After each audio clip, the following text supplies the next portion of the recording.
When Trevor invited me on a camping trip, I was ready to decline. Trevor and I had been dating for approximately 2 years now, but I'm ready to walk away now.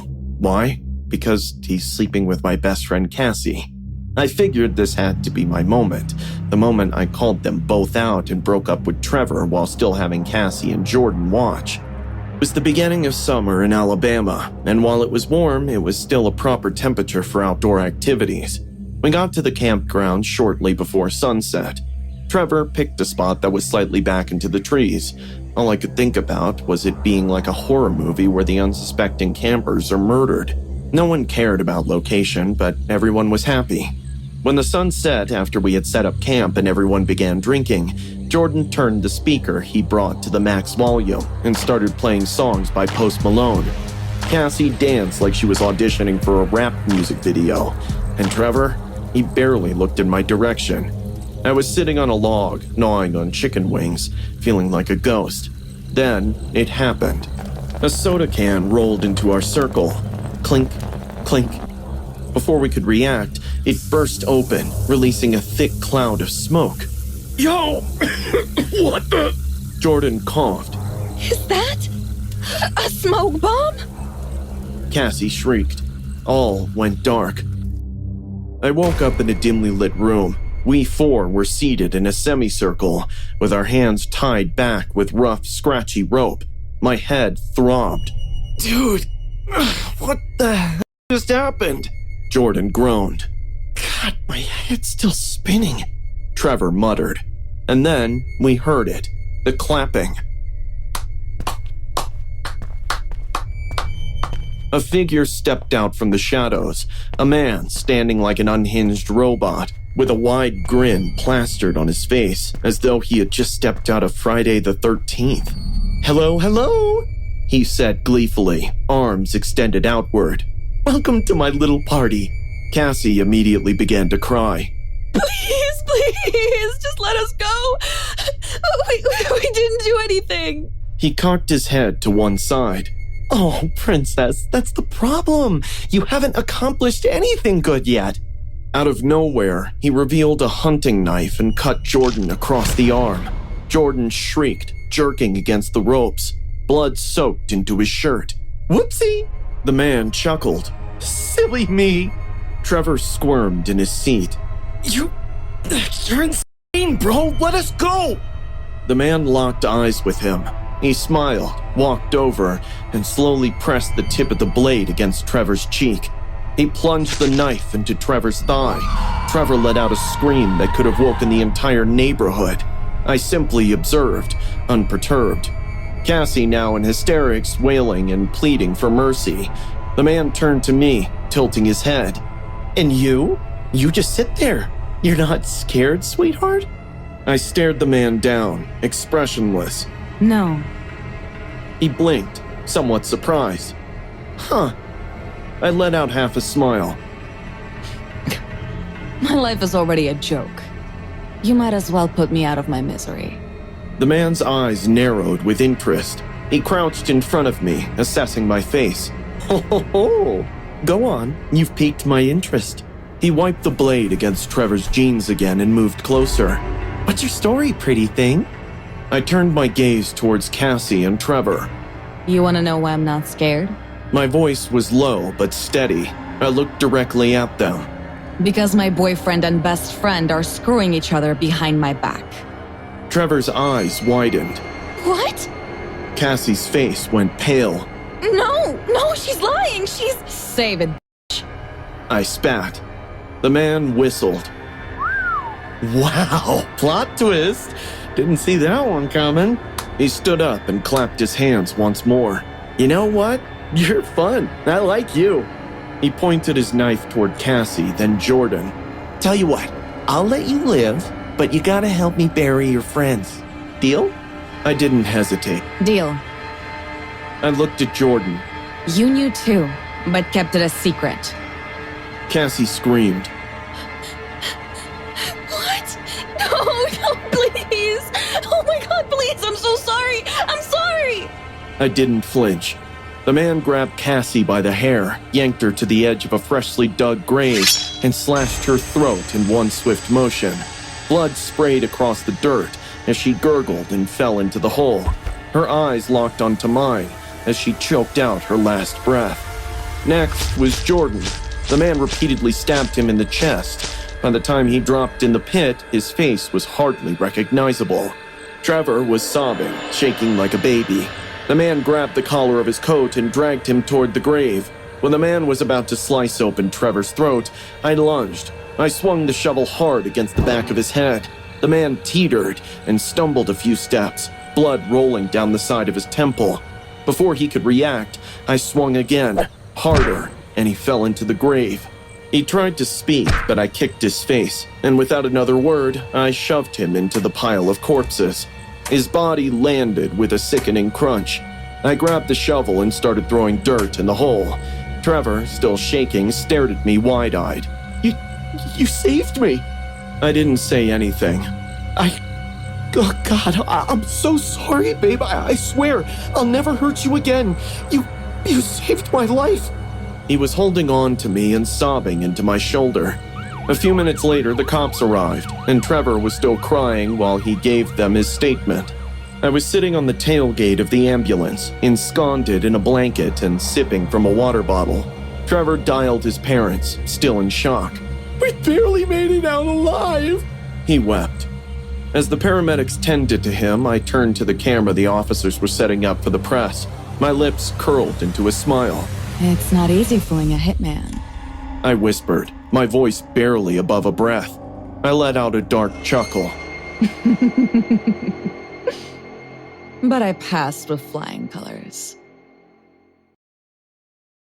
I've always been drawn to the things that make Zach nervous. There's something about his cautious, we shouldn't, that makes me want to say we absolutely should. That summer day wasn't any different. The sun blazed overhead, turning the secluded beach into an oven. My skin was already burning despite the sunscreen Zach had insisted we both apply repeatedly, but I didn't care. Being 15 meant hunting for adventure, wherever I could find it. Dude, check that out! I pointed toward a structure I spotted behind the dunes.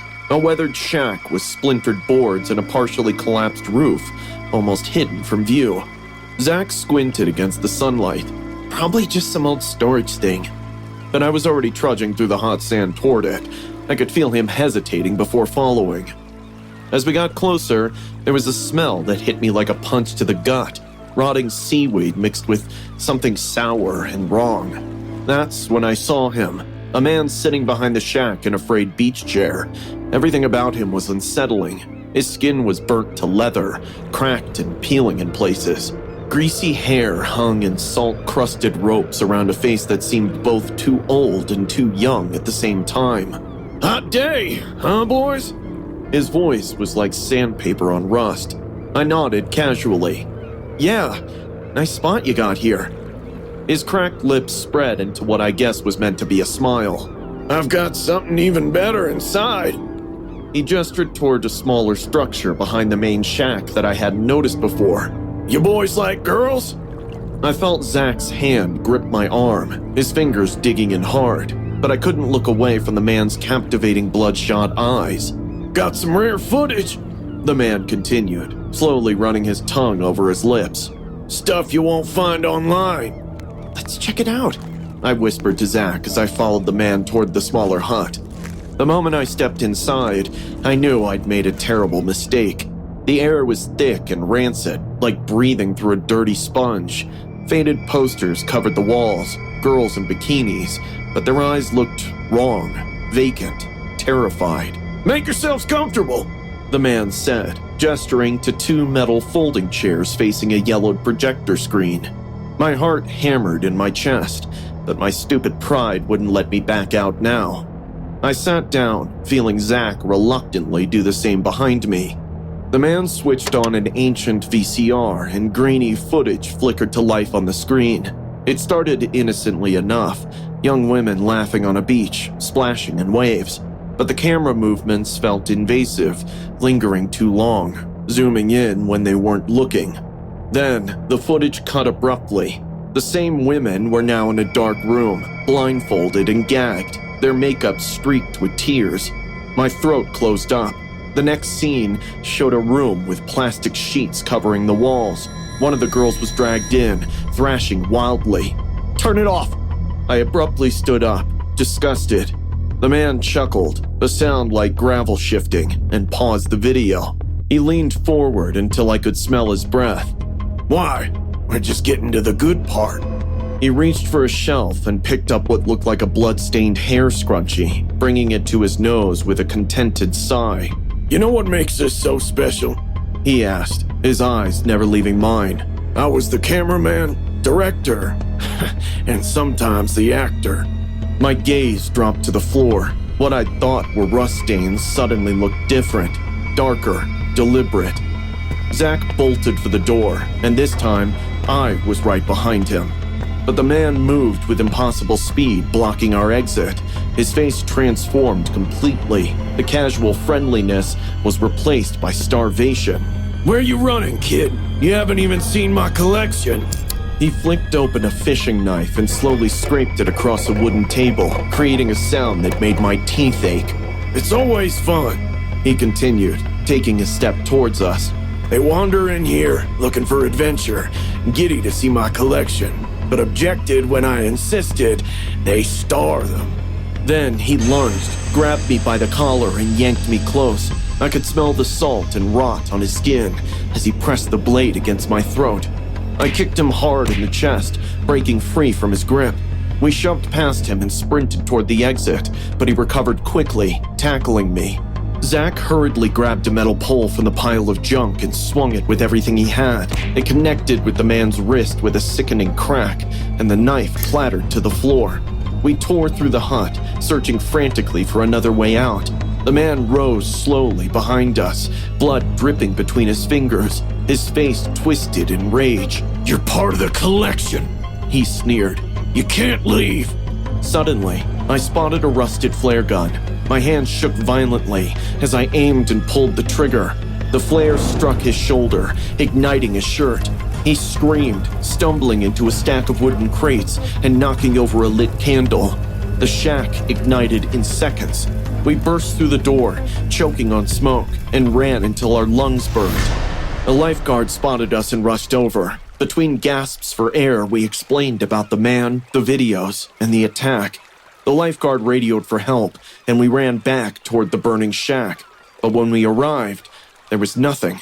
No fire, no smoke. The hut stood empty. No projector, no blood-stained floor, no tapes, just bare shelves covered in dust. "Boys, looking for trouble?" The lifeguard's eyes narrowed. I exchanged a horrified glance with Zach. "But we were just in there," I cried. "Let's get away." Zach put a shivering hand on my shoulder. "Maybe the heat just got in our heads." The air at Camp Redwood Lake hung thick with humidity that night, pressing down on my skin like a damp blanket. Everyone was asleep in their cabins, but my best friend Brian had that mischievous glint in his eye, the one that always meant trouble. "Come on, Steven, let's just see if the girls are still awake." He chuckled. The wooden floorboards creaked beneath us as we slipped on our shoes. "You just want to see Madison in her PJs," I teased, trying to mask my nervousness with a smirk. We slipped out the cabin window rather than risk the squeaky door, landing softly on pine needles. The night smelled of campfire ash and the earthy scent of the lake. Crickets chirped in rhythm with our footsteps as we crept through the woods. The girls' cabin was visible through the trees when Brian suddenly grabbed my arm, his fingers digging into my skin. "Dude, look!" By the edge of the lake, a figure moved slowly in the moonlight. Mrs. Ritter, our counselor, dragging something heavy across the dirt path. It was large and looked disturbingly like a body wrapped in burlap. "What the?" I breathed, my heart hammering against my ribs. "Dude, that looks like a f***ing body," Brian hissed, his voice cracking. We crouched behind a massive oak, barely daring to breathe. Mrs. Ritter, who had smiled so warmly while passing out marshmallow just hours earlier, heaved the sack to the edge of the water. Her movements almost looked rehearsed. But as she lifted the sack to dump it into the lake, The frayed end unraveled, and a pale hand shot out, clawing desperately at the fabric. My blood turned to ice as Rosie, the counselor's assistant, emerged, gasping. Her face was streaked with mud and what looked horribly like blood. Her eyes were wild with terror.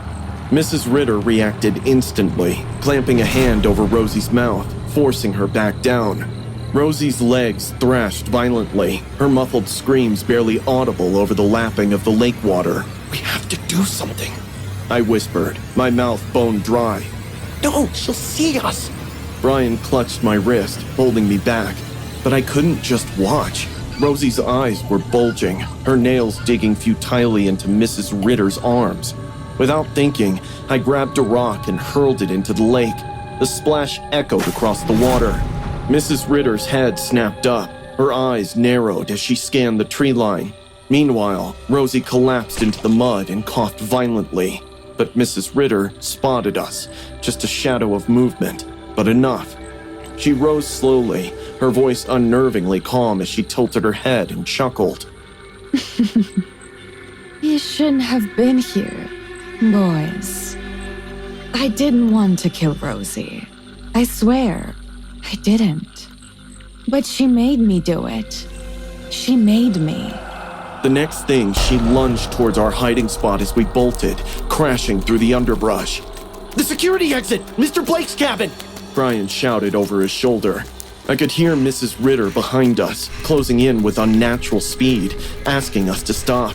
Ahead, the woods were a blur of shadows and branches that whipped across my face. We had nearly made it, when suddenly, Brian's foot caught on a root, and he went down hard. "Get up!" I screamed, turning back. Before Brian could scramble to his feet, Mrs. Ritter was on him, bringing a rock down on his head with a sickening crunch. He crumpled instantly. I froze. A mistake. Something slammed into the back of my skull, and the world went dark.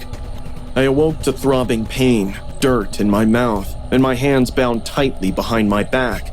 Brian lay opposite me, blood matting his hair, his eyes glazed but open. Nearby, Mrs. Ritter was digging, the shovel rhythmically biting into the earth. She was humming something that nearly sounded like a lullaby. You know, She said conversationally, not looking up from her work.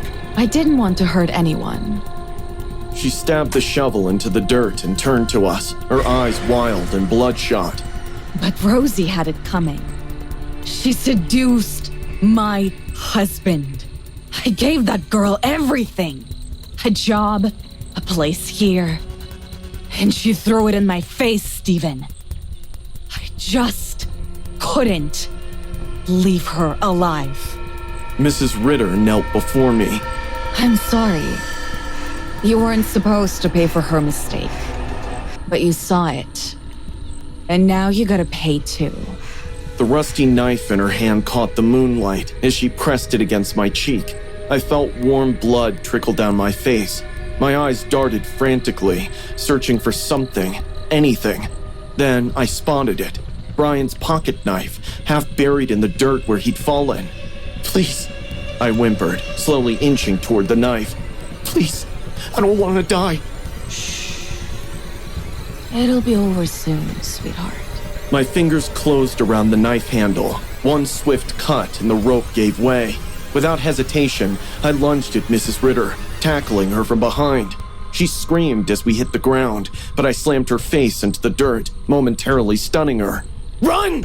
I yelled, cutting Brian's bonds. We staggered through the woods, branches slashing at our faces. Behind us, Mrs. Ritter's animalistic screams echoed through the trees as she chased, closing the distance with terrifying speed. The lights of Mr. Blake's cabin appeared ahead, salvation just yards away, but Mrs. Ritter caught Brian's ankle, yanking him down.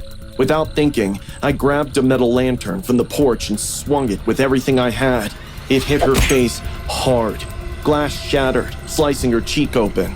Her howl of pain was cut short as the cabin door flew open, and Mr. Blake stepped out, wide-eyed at the massacre. "What the hell is going on?" We screamed for help as he tackled Mrs. Ritter, pinning her thrashing body to the ground until the police arrived. At dawn, paramedics confirmed Rosie had survived, beaten, traumatized but alive. Brian and I sat wrapped in shock blankets, our hands still trembling uncontrollably. Rosie, her throat bruised and breathing labored, reached weakly for my hand. You saved me. She whispered, her voice barely audible.